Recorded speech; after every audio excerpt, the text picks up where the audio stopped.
Hello and good morning, you guys. Good morning. Good That was really morning. weird that I wasn't allowing you to come in the first go Isn't around. that, isn't that crazy? Yeah, because I was hooked up, and then all of a sudden you guys disappeared on me. I'm going, oh my god, I'm in Zoom prison.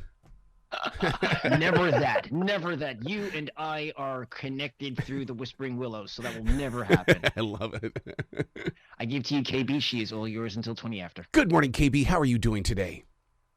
Good morning, Arrow. I'm doing well. How are you? Absolutely fantastic. I love what you're doing here with the podcast on call. I think this has got to be the very first time where people are bringing TV doctors and real doctors together to find out, hey, is it real? Is it not real? Let's have a discussion. Well, thank you. Thank you. Yes. You know what? I actually started off in the sciences and I work in healthcare. I keep that kind of under wraps, though, just obviously for professional reasons. But simultaneously, while working in healthcare, I also work as a TV and film critic. Excuse me, as a TV and film critic. And so I had this crazy idea where I was like, oftentimes, ever since I was a little kid, I would watch these dramatic science and medicine TV shows. Mm-hmm. And I would think to myself, is this accurate? Is this humanly possible? Can this really, really happen? And so as I went through my training and my degrees are in biology and chemistry. And so as I kind of went through my training, you do find some quite intense crazy stuff. And then once I started to work on the healthcare side, I was like, oh yeah, we definitely have like a slew of patients that have the wildest things. So I said, you know what? It's time for me to merge both sides of the houses, so to speak, both of my careers, bring them together. And how can I do it? And I thought On Call with KB was the perfect medium. I'm like, I would love to have some of my peers from the scientific community, some medical doctors come on, but then also have some creatives behind the show tap into what makes it so unique. So, this idea grew and grew and grew. And I have to shout out the iHeart Next Step program for really Mm-hmm. believing in this idea that I had and saying, you know what, let's do it. And so, yeah, this first season we cover Grey's Anatomy, which is currently the longest running Yes, it medical is. TV Yes, drama it on is. show, Yep. on TV, and it is in season 19 currently. Season 19 premiered this past Thursday, the same day that On Call with KB premiered. And so, yeah, I was like, let's do it. So over the course of this season, I mean, you are going to get a lot. We are diving into the iconic episode of The Man with the Bomb Inside His Body. Mm. Everyone knows Grey's Anatomy from that. It was a supersized kind of, Super Bowl episode. So everyone knows that. We're going to dive into a woman with toxic blood. We're diving into the episode where the baby's heart is growing outside of its Yeah, chest. yeah, yeah. Can that happen? So, yeah, we have some good stuff coming along the way this season. How do you decide what is going to be the big thing? Because I mean, I am a podcaster, and you've got to be able to go. Okay, I can't go for personal interest. I have to go for what would my listeners receive? What would they want to put inside their cars or offices? Yeah. So, you know what? It's so funny because someone asked me, are you going in order of seasons? And I was like, Right. absolutely not. Good for you. I'm going for the biggest and boldest and wildest and craziest episodes, essentially. So, I knew in creating this show, I absolutely had to do the man with the bomb inside the body cavity because that was actually iconic from a television perspective in the sense that there had been no other TV show to get a kind of supersized episode Yeah. after the Super Bowl. So I said, oh, this was historic in and of itself, have to do it. And then also, people are going to ask, can someone survive, Yeah. this type of incident? And so, you'll have to listen to the show to find out. But yeah, Yeah. I'm picking the wildest ones. It's so interesting because the one with the baby's heart growing outside of its chest, I talked to a very prominent cardiologist from Los Angeles on that episode. And it's so interesting to just hear kind of the stories that arise and the cases that arise that come up. And so that one was more so of like a heartfelt episode Yeah. because it is interesting, can a baby survive that type of thing? So yeah, I'm picking the wildest ones. I want to do some of the craziest episodes, and of course, I want to do some fun ones too. So I'm hoping to get into the woman with spontaneous orgasms because everyone wants to know, is that possible as well? Now, as the podcast continues to grow, because I'm that one person that sits there and says that if you make it to 7, congratulations, but when you make it to 100, now you've got a podcast. So therefore, what I like to do is ask the question of, what will you grow beyond Grey's Anatomy and include old shows such as MASH, Marcus Welby, MD, or even Saint Elsewhere, which was critically a great show, but the fan base ran out on it. But still, they were doing things that were just amazing. But were they real? And we got you, KB, to say, look, here's the situation. Let's talk about it. Yes, I'm so glad you asked that question. What a fabulous question. Yes, I am. When I pitched this show, to be honest, I pitched it with ER in mind at first because that is Really? actually the first medical drama that hooked me as a Yeah. child. Now, I know there weren't very many children watching ER, but I definitely was one of them. And my parents used to always laugh like, "Oh, clearly you like the sciences if you're going to sit here and watch ER with us." And so I pitched it with ER in mind. So ER is definitely going to be on the docket at some point. But when I pitched the show, I said, you know what? There are too many medical dramas to stick to Mm-hmm. one show. Yep. I personally want every single season to be different. And so you're right. We have such great content out there that we could do. And I can even tap into a little bit of the dramedies as well. So I could see a little Scrubs crossover for one season. And of course, they have their fabulous podcast on the network as Yeah, they well. do So, that. Yep, they sure do. Yep. yep. So we could do that. I'm thinking ER, The Resident, House, of course, which is, a big one because on House they used to do some of the wildest things I've Yes. ever seen on TV. So yes, the list goes on and on. I mean, we have Chicago Med now. You said St. Elsewhere. We have so many different avenues to pull from, and so that's the exciting thing. So yeah, I'm hoping to switch it up every single season. My go-to is The Good Doctor. For some reason, I can't pull Yes. myself from that at all. I love that show. Oh my God, it's so good. It's so good. Yeah. So, but you're creating this with incredible people. I want to put the focus right now on the super fan, Lauren Warren, and then we're going to talk about Dr. Hope. But Lauren, like I said, is a super fan. She brings a depth of interpretation as well. Yes, yeah. So the way the show is set up, I have a super fan come on at first so we can talk about the water cooler moments because obviously, Right. it's not a podcast if we can't have fun.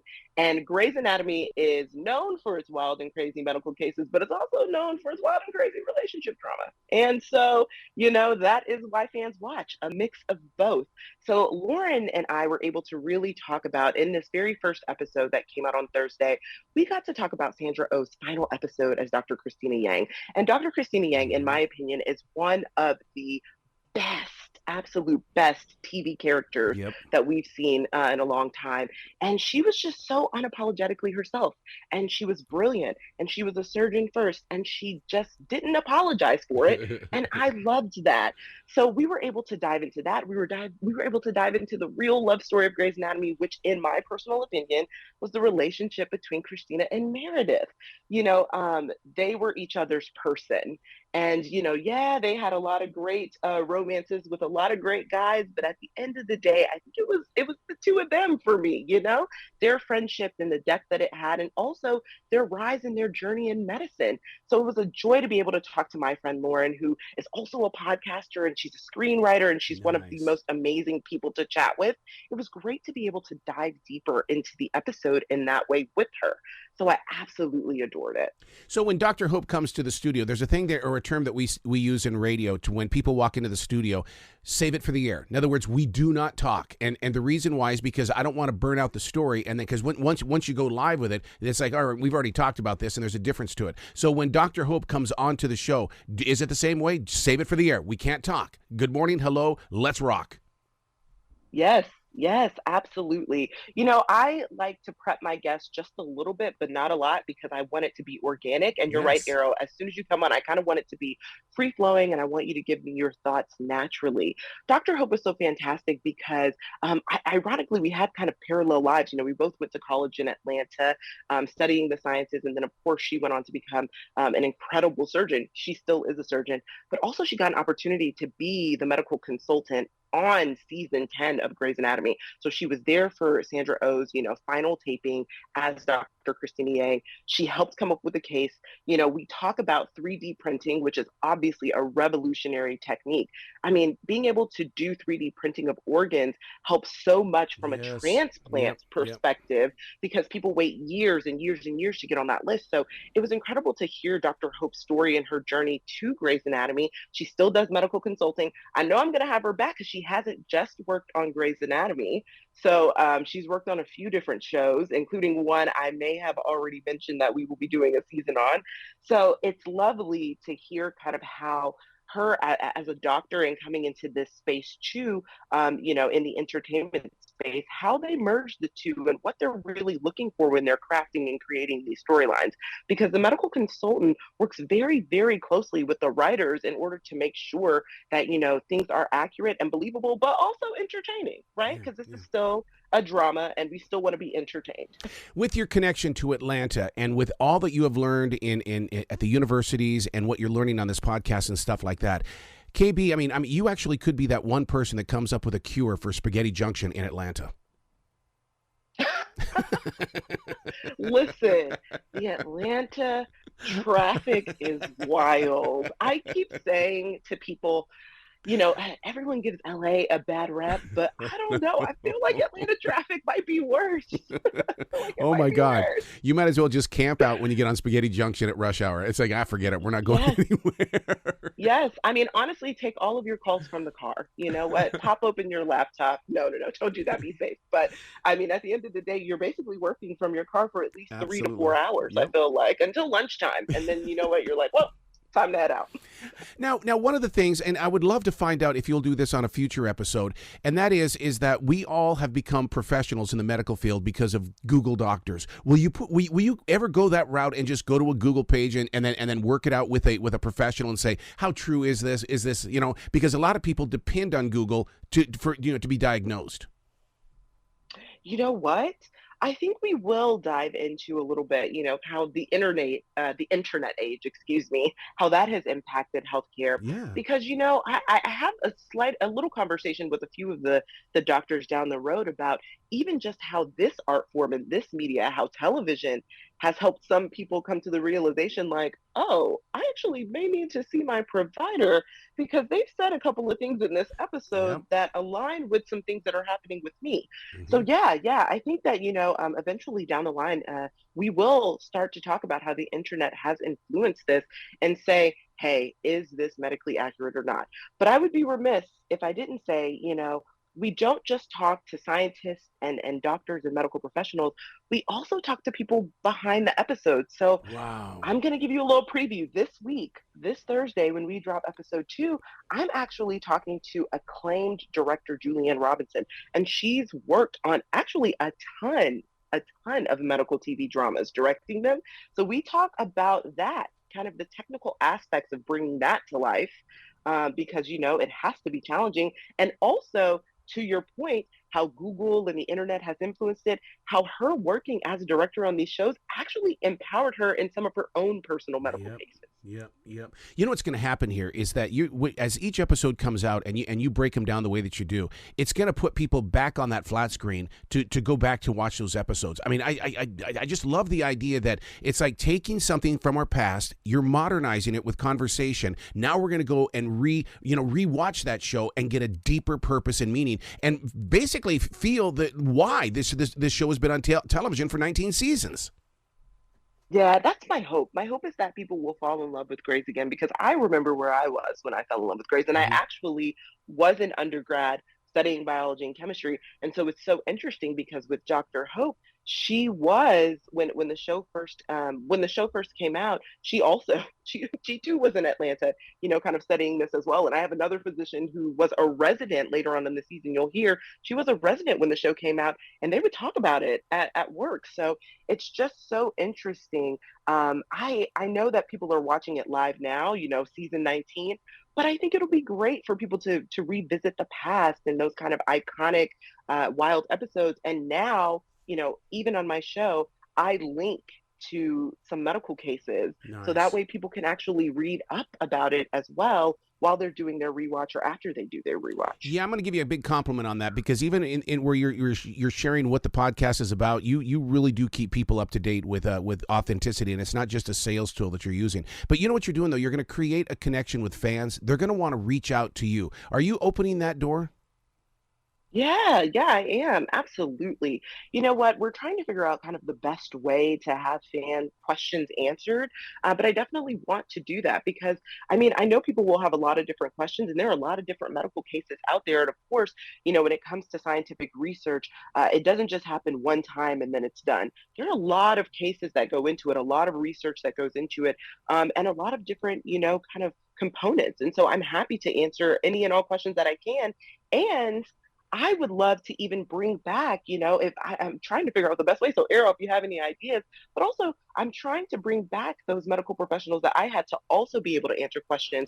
So we got Right. to do some sort of like live Q&A or something. There's a lot of comedy clubs across the country that are doing exactly that. Instead of putting a comedian up on that stage, they're putting podcasters up there and they're doing their shows. So that's there's an open door for you to walk through is to get in touch with a comedy store and see if they're hosting things like that. Because no matter what, your fan base, people will come. It's an automatic. They want to participate with the podcast.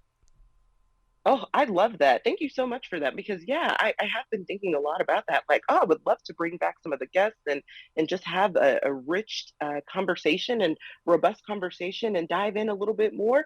And we can even pull some new cases and chat with them about it live. I would love that too. Are you the next Oprah Winfrey?